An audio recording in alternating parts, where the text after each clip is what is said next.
Okay, Clause 4.1. Understanding the organization and its context. The bit of ISO 27001 that everyone treats as the paperwork warm-up. The stretching exercise before the real workout. Let me guess what happened. Someone handed you a template, maybe a consultant, maybe a compliance platform, maybe a Google search at 11 at night. And that template has a pre-filled list of issues. Cyber threats are increasing, regulation is evolving, remote working presents challenges, and you're being told, just fill in the company name, job done, move on to the policies, cute. Here's the comfortable lie in that template. The lie is that Clause 4.1 is a document. It's not a document, it's the thinking. It is the actual foundation the entire management system sits on. Copy a generic issues list off the internet and you have just designed a security system for a company that does not exist. Everything downstream, the scope, the risk assessment, the controls you pick, all of it now describes some imaginary average business, not yours. And an auditor with a pulse can smell that in about 4 minutes. So let's do it properly. Stay with me, because this is shorter and simpler than the template industry wants you to believe. What does the clause actually say? It says the organization shall determine the external and internal issues that are relevant to its purpose and that affect its ability to achieve the intended outcomes of its information security management system. One sentence, that's the whole requirement. Now unpack the loaded phrase in there. Intended outcomes. What are the intended outcomes of an ISMS? Protecting the confidentiality, integrity, and availability of information. Confidentiality, keeping data away from people who shouldn't see it.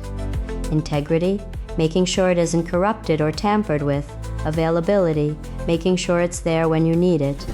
People call that the CIA triad, and it gives you a beautiful, brutal filter. If an issue does not touch confidentiality, integrity, or availability, it is not a 4.1 issue, it's just noise.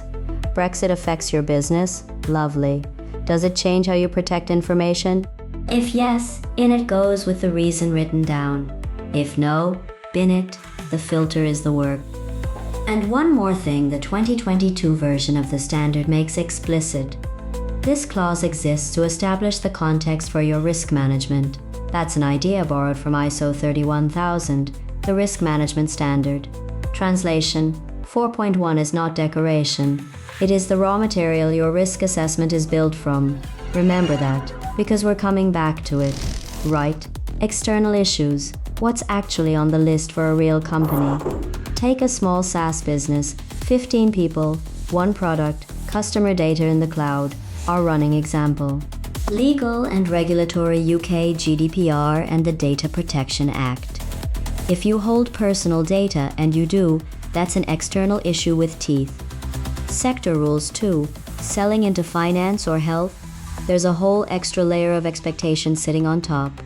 The threat landscape, what's actually being attacked in your world, credential stuffing, phishing, ransomware, compromised open source packages, not the abstract idea of cybercrime, the specific stuff aimed at companies shaped like yours.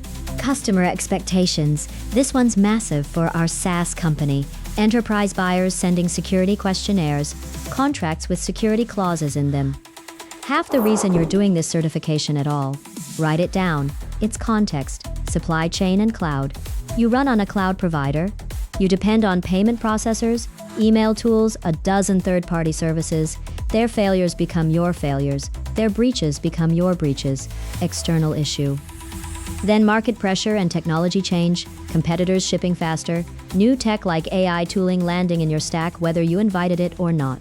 If you want a frame for this, use PESTLE. Political, economic, social, technological, legal, environmental. But, and this matters, run it through the filter. PESTLE for information security, not PESTLE for a business school essay. Environmental sounds irrelevant for a SaaS firm until you ask where the data center is and what takes it offline. Availability. See, the filter does the work now. Flip inward. Internal issues. And this is where you have to be honest, because nobody's watching yet. Actually owns security. In a 15-person company, the answer is often the CTO in their spare time, which is a genuine internal issue. Say so. What's the culture? Do people move fast and ship? and would quietly bypass the control that slowed them down. That's risk appetite, and pretending it's something else is how you end up with policies nobody follows. What skills do you have?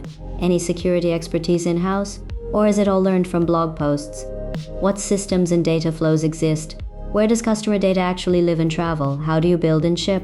Continuous deployment several times a day is a different security context from quarterly releases. And what have you promised in contracts you've already signed? The frame here is a SWOT: strengths, weaknesses, opportunities, threats, or forget the acronym and just call it an honest capability review.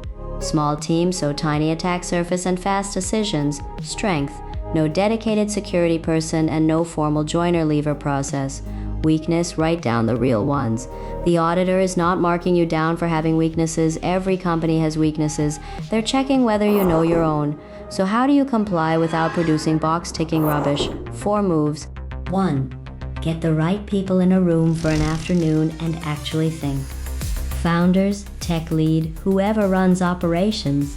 PESTLE for outside honest capability review, for inside CIA filter on everything. 2. Write it down as a context register.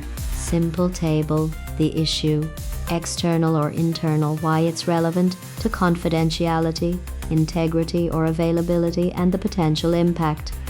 Now, honest caveat. Clause 4.1 does not technically demand documented information. You could, in theory, hold it all in your head. In practice, adorable, you need evidence for the audit, and more to the point, this register drives everything else, so write it down. 3. Reissue to a candidate risk. UK GDPR becomes the risk of a personal data breach and regulatory action. The cloud dependency becomes provider outage. Availability gone. No leaver process becomes ex-employee, still holding access. This is how 4.1 feeds the risk assessment in clause 6.1 and shapes your scope in 4.3. An issues register that connects to nothing is a shopping list. Connected, it's a system. For review it. Context changes, new regulation, new product, new supplier, a breach in your sector at least annually, and at management review. Not one and done, laminated, forgotten. One trap before we close. Do not confuse issues with risks. Issues are the weather. Risks are what the weather might do to your house. We depend on one cloud provider. That's an issue. That provider goes down and customers lose access. That's a risk. Issues in 4.1. Risks come next. Now, full disclosure, I'm not a certified lead auditor, and I'm not pretending to be. I'm a plain-speaking guide reading the standard as written and telling you what the template industry won't, which is this: 4.1 done properly makes everything after it easier, because you already know what you're protecting and what's coming at it. So here's the dare. Open your context document right now. Read it out loud. If it could describe any company on Earth, it describes no company on Earth. Delete it. Book the afternoon. Do the thinking. That's clause 4.1, not paperwork. The foundation. Go pour it properly.